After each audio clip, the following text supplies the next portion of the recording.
Okay folks, it's considerably later in the day and we have successfully found the nabari on the tree, and I'm going to zoom in on it in a moment.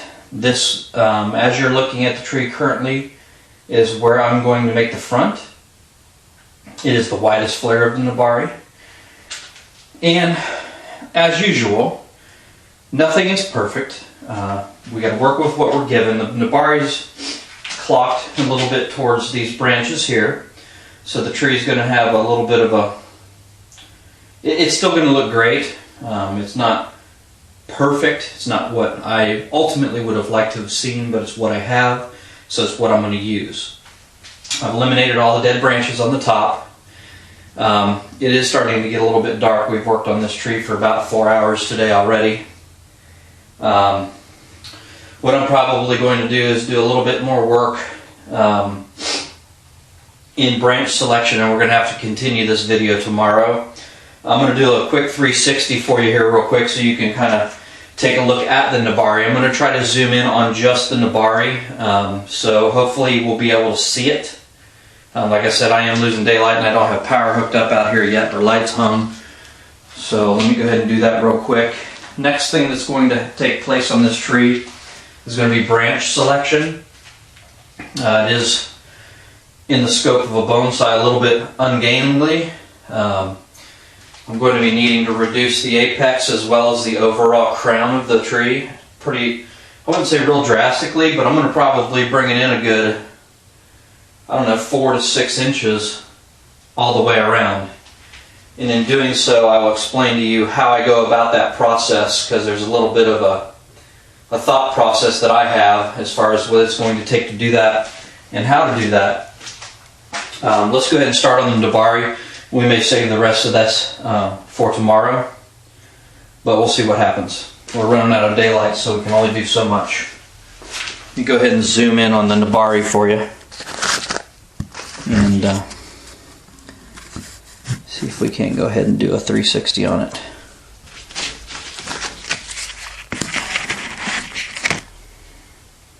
Yeah, there we go.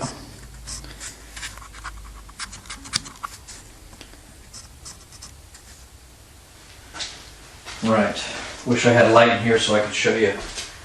It really does look good. We'll talk about this nabari as I come around here as well. Ultimately, that's going to be the widest point of the nabari. The flare right here, that's the widest point, but it puts the tree, I don't know, quite a bit of an angle. It may still work because this main branch and the tertiary branches that are off of it would be pointing towards the right corner of the pot. For these branches here, the primary branch would be in the back left. So that still may work out. We'll just have to see what happens when we start getting into this canopy and doing the thinning of it. Let's go ahead and go to this. Was originally what I thought the base of the tree would be, but if you look on this side, it's kind of flat in the back corner.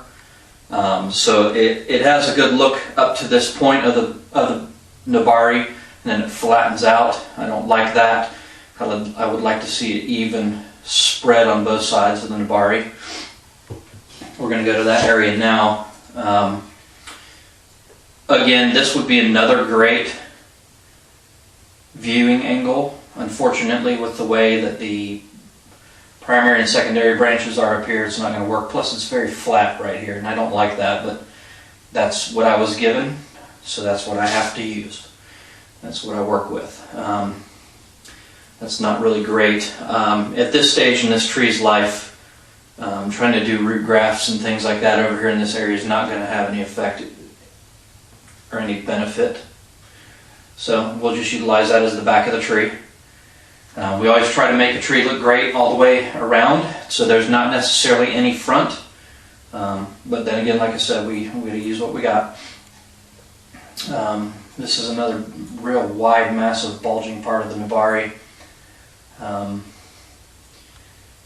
That's not going to be a good front either, but because of the flat area, so that's why I've chosen this side of the tree as the front, because that's going to give us the best look of basal flare and nabari. This tree is actually leaning backwards at the moment the way I cut it. In reality, it's going to be sitting in the container about there. As far as the planting angle, I hope that looks good. Maybe up and over a little bit like that, so it's level with the soil. We can work with the canopy from there. And like I said before, next is going to be branch selection. Don't know that I'm going to get to that tonight. Now, if you ever get to this state where you have a tree like this and you're running out of light to work with, you don't have backup lights in your studio or what have you, or you're just plain wore out and you want to take a break for the day, the best way to go about ensuring, that the root mass doesn't dry out, which is ultimately what we're trying to keep from happening. I'm going to take a black 3 mil 55 gallon drum trash kit bag, and I'm going to wrap the entire root base in that, and I'm just going to go around once or twice right at the base of the trunk with electrical tape just to hold it in place overnight. We're not going to get down to freezing tonight. It's going to be in here as well, so it's not going to have any real adverse effects. With as far along as this tree is, I'm thinking more towards sticking this in a mica training pot, which is, it looks like a bonsai pot. It's not made out of 100% clay. It's kind of a clay plastic mix. It will not freeze and will not crack. It's what I prefer to put them in unless I'm showing the tree. When I'm showing the tree, then I'll transfer them from their mica pot into a bonsai pot and then moss it for presentation. But after the show, I take them right back out of that pot and stick them in those mica bonsai style training pots, I guess is the best way to go about explaining what they are. I still have a few dead branches up here I have to contend with. I was running out of daylight, so I kind of wanted to get it chopped and on the turntable so we could do a 360 of it and see all the angles of the tree at this time. So that's where we are now. I think what I'll do is just tomorrow I'm going to go ahead and start on the branch selection and talk a little bit more in depth about that process. I feel like I owe it to you guys on a tree of this caliber to get into real good detail as to every step of what I'm doing and why and what you need to do. Okay, it is the next day and we have some branch selections to make. And like most of my other trees that I've done, I've already gone ahead and, I wouldn't say plotted a path, but I've gone ahead and looked at the tree in depth.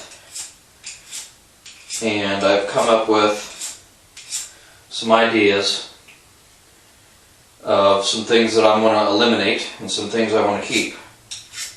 And I've taken, as I've shown in previous videos, some white correction fluid. Actually, it's a paint pen is what I use, or you can use correction fluid, whatever's readily available to you. And I've gone through and I've marked several branches for removal. The reason I have is because they're either in the wrong place or they are a sucker branch, and we've covered those before and we'll cover them again in this video as well, that is growing out of the same location as a main branch. So let's go ahead and start with the sucker branches and what they look like and why we need to get rid of them, and we're going to go ahead and get rid of them.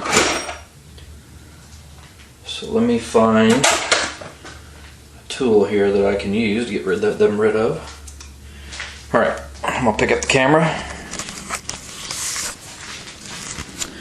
Now, sucker branches are branches that are growing from the same point. So this is a main branch here coming down, and this sucker branch is coming from the exact same location. So, sorry, main branch, sucker branch, they're growing both from the same location. Okay. Another example of that is right here. you've got a main branch and a sucker branch, both growing from the same location. You want to make sure that you remove as many of these suckers as possible because they can sap the energy from that main branch and eventually can kill that main branch, because those basically are, you know, younger, newer, fresher branches that are trying to take over that same location. So I wanted to do that close-up for you real quick just to show you what I'm talking about. We're going to go through and go ahead and remove those now, as well as take a look at a couple other flaws with the tree and talk about what we're going to do to fix them. I want to try to get as much of the canopy in camera for you as possible. So, here we go. Alright, first things first, we remove these sucker branches. They are of no benefit whatsoever to this tree or to us. And there was only a few. I was very fortunate on this tree. There was only a very few of these sucker branches here to deal with. Now also, when using Japanese maple, even this pygmy, you always want to make sure you're cutting a few centimeters ahead of the node. And what I mean is you've got, and just to show you the dense growth habit of this species, I mean node, that's a ½ inch or so right there in between them. Where you're going to want to cut is a couple, I don't know, 1/18 inch, 1/16 of an inch, a couple centimeters ahead of the node. And what that does is it's going to die back to this node here. If you're to cut it too close to this, it may die back down to this next node. Now on this particular species it's not that big of an issue, but on other Japanese maples where you have an inch or so in between internodial distances, it could be a lot. You could end up going 2 or 3 inches down depending on the species. So, another thing that we're going to be doing, and I've already started on this tree because if I didn't it would take us forever to get through the styling of this tree, is I've gone through and in some points, for instance here at the very top of the canopy, there was this main branch that was continuing out and it was clear up here out of the screenshot now. I had some other secondary branches down lower, so what I did is I removed that main branch, and that actually will help push the canopy back down the most. And then what we have to do is we'll wire, and then once we're done wiring, we're going to go ahead and continue to reduce the canopy to bring it in and make it a little bit more compact than what it is now. And next season this thing's going to explode with growth again, and because of how far along this tree is in its development, we're going to need to stay on top of that. This tree is not one that we're going to let grow free and then hack back, let grow free and hack back. That, for like all intents and purposes, has already been done with this tree. It really hasn't, but because of the growth habits, this is what you would expect by utilizing those techniques. So that's another thing we're going to need to do, and we're going to need to define the outline of this canopy. Here's a good branch, for instance, to go ahead and explain this on. We have